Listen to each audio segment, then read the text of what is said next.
পৃথিবীতে সাপের সবথেকে বড় যে প্রজাতিটি আছে সেটা হলো অ্যানাকন্ডা। এই প্রজাতিটি সবচেয়ে বড় হওয়ার সাথে সাথেই সবচেয়ে ভয়ঙ্কর। সাপের এই প্রজাতিটি সাউথ আমেরিকায় সবচেয়ে বেশি পাওয়া যায়।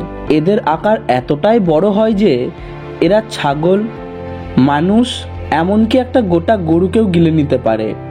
এই কারণেই এদের ভীষণ ভয়ঙ্কর বলে চিহ্নিত করা হয়। কিন্তু বিশাল আকারের এই সাপ এখনকার দিনে তেমন দেখাই যায় না। আজকের এই ভিডিওটিতে আমি এমন কিছু সাপের ব্যাপারে আপনাদের বলবো যাদের দেখে আপনি অবাক হবেন। তো চলুন শুরু করা যাক।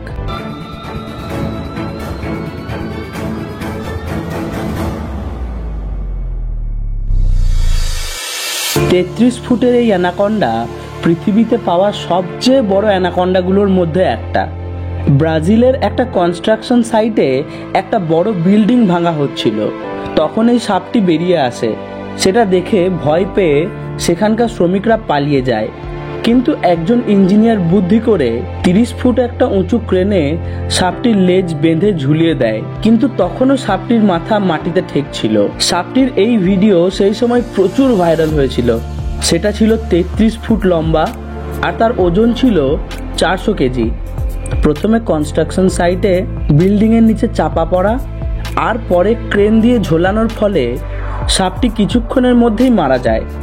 ব্রাজিলের একটা নদীতে ঘুরতে ঘুরতে কয়েকজন মানুষ তাদের নৌকার পাশে আসা এই বিশাল অ্যানাকন্ডাটি দেখতে পায় এবং তার ভিডিও বানায়।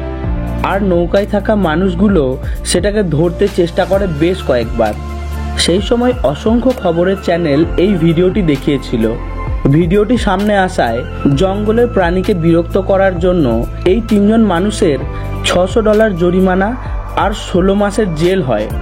12 অক্টোবর 2011 সালে পাইথন প্রজাতির এই সাপটিকে ধরা হয়, যেটা 25 ফুট লম্বা ছিল। সেই সময় সাপটির বয়স ছিল 10 বছর আর সাপটিকে তুলতে 15 জন মানুষ লেগেছিল।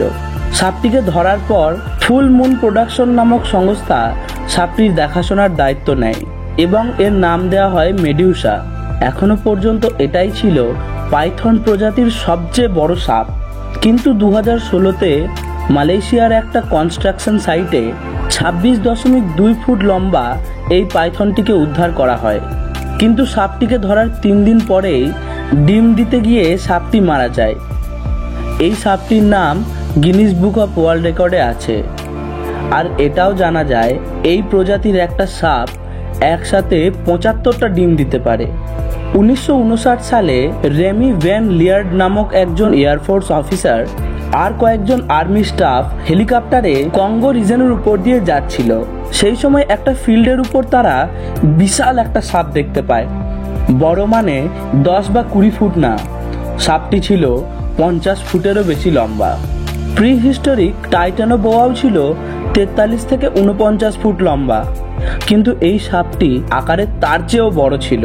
প্রথমে তাদের হেলিকপ্টার অনেকটা এগিয়ে যায়, তারপরে হেলিকপ্টার ঘুরিয়ে নিয়ে আসা হয় সেটাকে ভালো করে দেখার জন্য। অনেক উঁচু থেকে সাপটির এই ছবি তোলা হয়।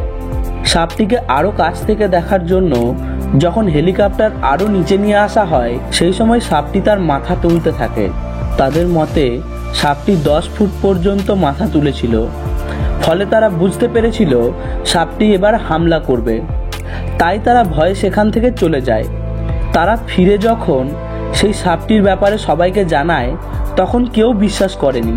কিন্তু যখন সেই সাপটির ছবি দেখানো হয় এবং সেই ছবিটি ভালোভাবে পরীক্ষা করা হয় তখন জানা যায় যে ছবিটি একদম আসল।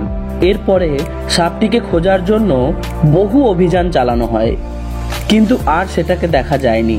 ছবি দেখে অ্যানালাইসিস করে বিজ্ঞানীরা জানিয়েছেন এটা 50 ফুটেরও বেশি লম্বা আর এটা আফ্রিকান পাইথন প্রজাতির হতে পারে, কিন্তু সঠিকভাবে বলা যায় না এটা কোন প্রজাতির সাপ। বর্তমানে জায়ান্ট কঙ্গো স্নেক নামে এই সাপটি পরিচিত। আজকের ভিডিও এই পর্যন্তই। ভিডিওটি কেমন লাগলো অবশ্যই কমেন্টে জানাবেন এবং ভবিষ্যতে এরকম ভিডিও পেতে চ্যানেলটিকে সাবস্ক্রাইব করে বেল আইকনে প্রেস করে দেবেন।